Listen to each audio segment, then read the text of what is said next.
ಇತಿಹಾಸದ ಕತೆ ಮನದಾಳದಿಂದ. ಬೆಂದ್ರ ತೀರ್ಥ ಇದೊಂದು ಪುಣ್ಯಕ್ಷೇತ್ರದ ತೀರ್ಥ. ಸುಂದರಮಯವಾದಂತಹ ಪ್ರಕೃತಿಯಲ್ಲಿರುವ ಈ ಪುಣ್ಯ ತೀರ್ಥ ನಿಸರ್ಗಮಯ ತೀರ್ಥಕೆರೆ ಬೆಂದ್ರ ತೀರ್ಥ.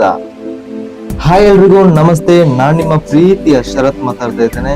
ಇವತ್ತಿನ ಈ ವಿಡಿಯೋದಲ್ಲಿ ಐತಿಹಾಸಿಕ ಹಿನ್ನೆಲೆ ಇರುವಂತಹ ಬೆಂದ್ರ ತೀರ್ಥದ ಬಗ್ಗೆ ತಿಳಿಯೋಣ ಬನ್ನಿ. ಈ ಒಂದು ಪುಣ್ಯ ತೀರ್ಥದ ಕೆರೆ ಇರುವಂತಹ ಸ್ಥಳ ಎಲ್ಲಿ ಗೊತ್ತಾ? ಪುತ್ತೂರಿಂದ ಕೇವಲ 15 ಕಿಲೋಮೀಟರ್, ಹಾಗೇನೆ ಮುಡಿಪಾರ್ಕದಿಂದ 7 ಕಿಲೋಮೀಟರ್ ದೂರದಲ್ಲಿರುವಂತಹ ಇರ್ದೆಗೋಡು ಎಂಬಲ್ಲಿ ಈ ಒಂದು ಪುಣ್ಯಕ್ಷೇತ್ರ ಬೆಂದ್ರ ತೀರ್ಥ. ಈ ಒಂದು ಬೆಂದ್ರ ತೀರ್ಥದ ವಿಶೇಷತೆ ಏನು ಗೊತ್ತಾ? ಇದು ದಕ್ಷಿಣ ಭಾರತದ ಏಕೈಕ ಬಿಸಿನೀರಿನ ಚಿಲುಮೆ ಇರುವಂತಹ ತೀರ್ಥದ ಕೆರೆ. ಇದು ಗಂಟೆಗೆ ಸುಮಾರು 1350 ರಿಂದ 4600 ಲೀಟರ್ಗಳಷ್ಟು ನೀರು ಚಿಮ್ಮುತ್ತದೆ. ಇದರ ಉಷ್ಣಾಂಶದಿಂದ 100 ಡಿಗ್ರಿ ಫಾರೆನ್ಹೀಟ್ ಸಹ ಈ ನೀರಿನಲ್ಲಿ ಸ್ನಾನ ಮಾಡಿದರೆ ಹಲವಾರು ಚರ್ಮ ರೋಗಗಳು ವಾಸಿಯಾಗುತ್ತದೆ.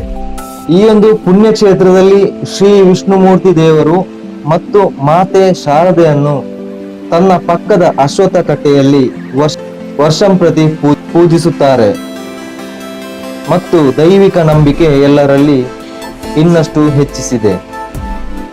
ಇದುವೇ ಬೆಂದ್ರ ತೀರ್ಥ ಪುಣ್ಯಕ್ಷೇತ್ರ. ಈ ಒಂದು ಸುಂದರವಾದ ಪರಿಸರವು ಪ್ರಾಚೀನ ಕಾಲದಿಂದಲೂ ವಿಶೇಷತೆಯನ್ನು ಪಡೆದುಕೊಂಡಿದೆ.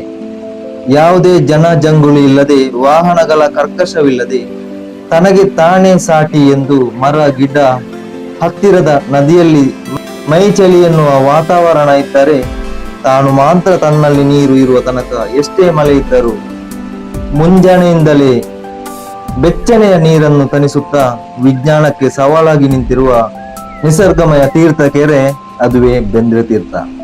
ಎಲ್ಲರೂ ತಪ್ಪದೆ ಭೇಟಿ ಕೊಡಿ ಈ ಪುಣ್ಯಕ್ಷೇತ್ರಕ್ಕೆ. ಇದು ಇವತ್ತಿನ ಒಂದು ಸ್ಟೋರಿ ಆಗಿದೆ.